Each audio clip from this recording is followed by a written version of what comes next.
Hey, how's it going? Today we're going to be unboxing something a little bit different, and that would be the VacuMarin 15-minute Vacuum Tumbler Marinator. That's a lot of words, and I can't tell you how many times I had to say that before I got it right. Is this the sort of thing that you might need in your kitchen? Watch this video and find out. So you ready? Let's get into this.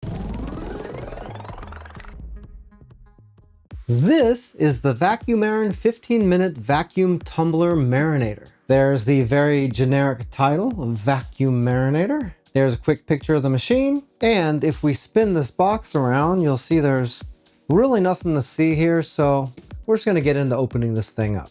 I think unboxing videos might be one of my favorite things to do on this channel because I kind of get that opening stuff up on Christmas feeling here. That's one of the reasons I like to do this live on camera without seeing it ahead of you, because you can get that same feeling I'm getting without having to go and buy stuff. So hopefully that's kind of the way you feel about it. All right, what do we got here? Taped into the lid. Well, that wasn't very graceful. All right, what we got here is a meat tenderizer. This comes with the machine. Duh, obviously. And the deal with this is that if you've ever used a meat tenderizer, you just set this on top of the meat and you push down, and these little pins push right into it. So probably not a good idea to do that on your hand or anything, but basically that's how you make meat a little bit less tough. And it's also the way that this marinator will become more effective. We'll talk about that a little bit later. I like the action on this thing though. It's nice and tight. All right, what else do we got here? A manual. Very generic, but there's a picture of our machine right there. You got your regular warnings. You got a parts list, which hopefully we have everything on that list in our box. Quick rundown of the control panel, safety guidelines, a little bit of information about that meat tenderizer, how to clean all the parts, and a guide on how to use your machine. Also something in here I wasn't expecting, there's some different recipes for different marinades also. Like a burger marinade, got a little orange ginger marinade there, cayenne habanero, and there's a whole bunch of stuff in here. This is kind of cool. So don't lose your book. You may need to reference back to this, and you're gonna need to remember where you put it. Okay, the next thing we got is the big canister. And this is a heck of a lot bigger than I thought it was. That's actually a good thing, because on the pictures, it looks like this thing is gonna be tiny. Here's my hand right there, so you can kind of see how big this is. Okay, if you look at the outside of this, this is all plastic. I don't know if it's BPA free plastic or not. I didn't see that written anywhere, but it's something that will have to be researched. We've got these silicone guides on here. These are where the motors turn this thing, and having these silicone strips on here will help it get a little bit more grip. I've seen machines like these that don't have this, and then the canister just kind of gets stuck if you got too much weight down on the bottom. So that is a welcome addition. On the lid, you can see several locks, and a lot of times this is just a screw-on type of thing. So having these locks on here is probably going to help it get a better airtight fit, I would imagine. It'll be more secure anyway. These are all plastic though, so I don't know. I kind of wish that we've got a metal clip instead of a plastic clip on a plastic nub with a plastic hinge. I don't know if that bodes well. If I take that off of here now, this looks like this lid is actually kind of vacuum sealed on here because I can't take it off. We do have a lock on the top here. We've got a lock position, an unlock position, and a vacuum position. There's actually a thing that sticks in here, and we suck all of the air out of this, creating vacuum, and that's part of the deal with these marinators. If I unlock this, see, you can hear all that air come out, and I should be able to take this lid off now. Yep, sure can. So we do know that it at least seals airtight. Got a little silicone seal all around in here. Off the top of my head, that could be a concern down the road, because if this seal fails or gets worn out, then that would mean you're not going to get a vacuum. And if you don't get a vacuum, then that would kind of wreck the viability of this thing. Also, you got a little warning here. It says, do not use high heat dishwasher drying. In fact, if I were you, I wouldn't put any plastics in your dishwasher anyway, because it definitely does have a negative effect on those, especially if you're using that heated drying feature. Okay, if you look at this thing, it is pretty big. It doesn't have any volume numbers written on it anywhere, but it does say on the back here that the maximum weight on this would be 6.1 kilograms or 13.5 pounds. So I can't imagine you'd put more than that in here anyway, but you probably could, because it is big enough. That's something to remember though. All right, let's just put this thing back together again before we proceed. Be sure that you line these up just right, because you can see that that's not lined up right now. If I try to force that, that's gonna break right off. I can almost guarantee that. And also when you clip these down, push down on the lid as you clip this, because we want to avoid putting any pressure on this plastic if we could avoid doing that. Okay, the only other piece we have left in here is the base, which is stuck in the styrofoam.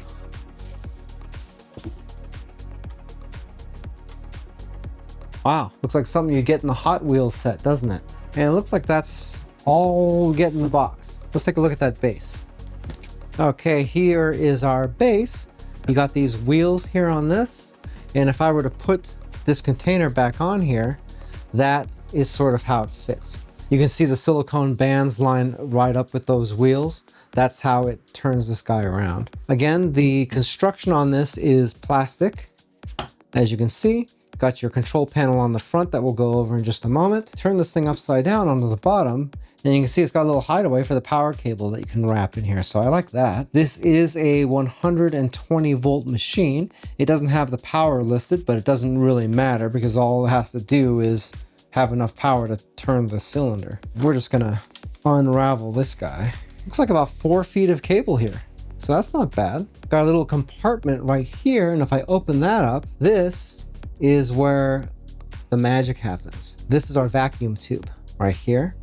And basically the way that works is we would take this, guy, once we have some stuff in there to marinate, we would set this to the vacuum position right there. And then this guy would just go right in here like this. From there, we'd use the controls on the front of this machine to suck all the air out of this and create a vacuum with our meat and our marinade and everything else, and we'd be ready to go. Let's plug this in and take a look at the controls. Hey, by the way, if this is your first time here and you want to learn some cool new recipes, get some great cooking tips and tricks and all sorts of other kitchen related things, then start now by subscribing to the channel and clicking the notification bell so you never miss a thing.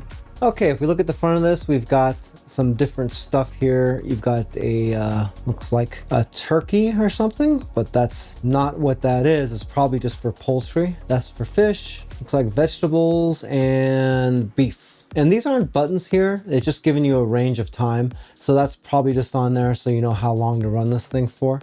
If we turn this on, oh, that's cute. This button has 2 functions. You're either off or no. I guess no is on. That's not giving me a whole lot of confidence in this thing, man.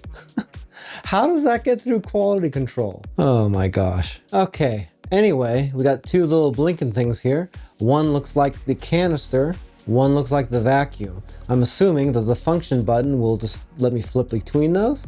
Let's see. Yeah, it's either one or the other. I can't just sort of stop it unless I hit the no button. So let's do that. That's amazing. Oh, I can hit the function button and it makes noise even with the thing off. Huh, interesting. We only have 2 functions. One is the vacuum, one is making this thing spin, and the time controls only affect the amount of time this thing is going to spin for, which you would use this chart right there to determine how long that's going to happen. The only other function is that vacuum function. So let's see if that's something that would stop automatically for us. We'll take our vacuum thing, we'll stick it right back in here. We're making sure that we're set on the vacuum setting right there again. And then we are gonna run the vacuum and see if it will stop automatically for us. Wouldn't that be funny if my canister totally implodes right on camera?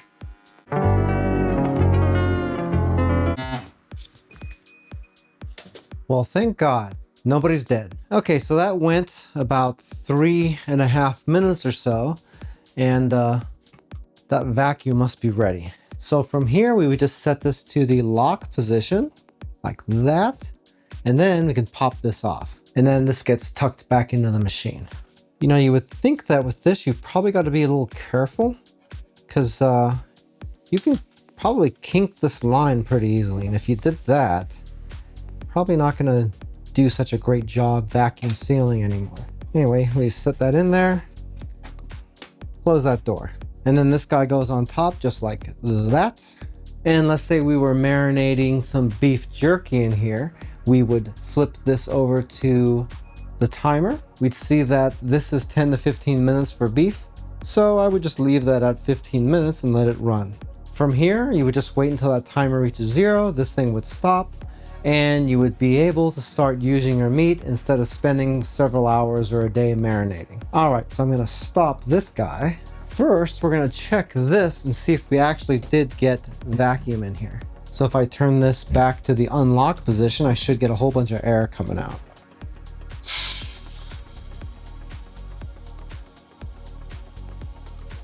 Okay, well, that took a long time to get that amount of pressure, but it did do it, so that's good. Now, for those of you that don't know, this is how these things supposedly work. There's a lot of controversy about vacuum marinating. A lot of people are going to tell you that it doesn't have any effect on your meat, and that would be because if you're marinating vegetables or something like that, they are very porous. There's a lot of air inside of it. So the vacuum function would be able to remove a lot of that air. Therefore, you would be able to marinate a lot easier because it can force the marinade in there in lieu of the air. Now, when you're talking about meats, it's a different story because meat is typically pretty dense and there's not really going to be a whole lot of air getting trapped inside of it. And because of that, a lot of people are going to tell you that a machine like this is going to have zero effect on marinating. That is where this comes in. As far as what I've read, you need 3 different things in order to marinate on a vacuum marinator like this. You need the rotation, because that will help distribute the marinade all around. If you ever marinated stuff in a bowl, you'd know that if you got pieces of meat that stick together, the marinade doesn't always get in between them. Well, if it's being tumbled all the time, then that's a lot easier. The tenderizer right here is going to put a whole bunch of little holes into your meat. And that is really the way you're going to be able to get the marinade inside of the meat. So if you were just to put some meat in here with some marinade and tumble it, you're going to get nice coverage on the marinade, but it's not going to penetrate into the meat very well, at least not in 15 minutes. If it's sitting in marinade for several hours, it's a different story because you got a lot more time for it to work. But in this case, the tenderizer will make that possible for it to go in. So in order for a machine like this to work, you need number 1, the vacuum, number 2, the tumbling, and number 3, a way to force your marinade into the meat. So you need all 3 of these things in conjunction to make this work. So really the only way to do that is to run a bunch of tests to see how well that works. A, by doing this, and B, by not doing this. So I'd like a little bit of help from you. Go down into the comments section and tell me what you want me to marinate in this. I'm gonna let it go for about a week or so, and then I'll take all the comments on this and we'll pick a whole bunch of stuff to marinate. One thing that we are gonna do is beef jerky, so you don't really have to mention the beef jerky too much. That is sort of a no-brainer for a machine like this. Well, the VacuMarin Marinator makes a lot of promises. It seems like it could be pretty cool, but if you're thinking about getting one, I'd recommend that you wait until I do the product review because there's quite a few questions that really need to be answered. Over the next couple of weeks, I'm going to be testing the heck out of this thing, and once I have enough information, I'll be back with a full product review. If you'd like a little bit more information about it, I do have an Amazon affiliate link for it down in the description of the video.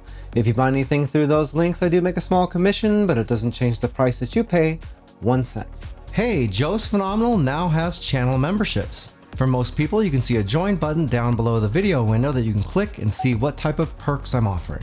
If you're using an iOS device, you might not be able to see it, and if that's the case, I do have a link down in the description of the video as well. If you liked this video, then you might like to see this video right here where I marinated some meat and made some beef jerky. That sort of seems like the main focus of this machine, and if you see a video like that, you'll be able to draw some comparisons. Well, that's it for now. I hope to see you back again here really soon. And until that time, I'm Joe, and I hope you have a phenomenal day. Take it easy.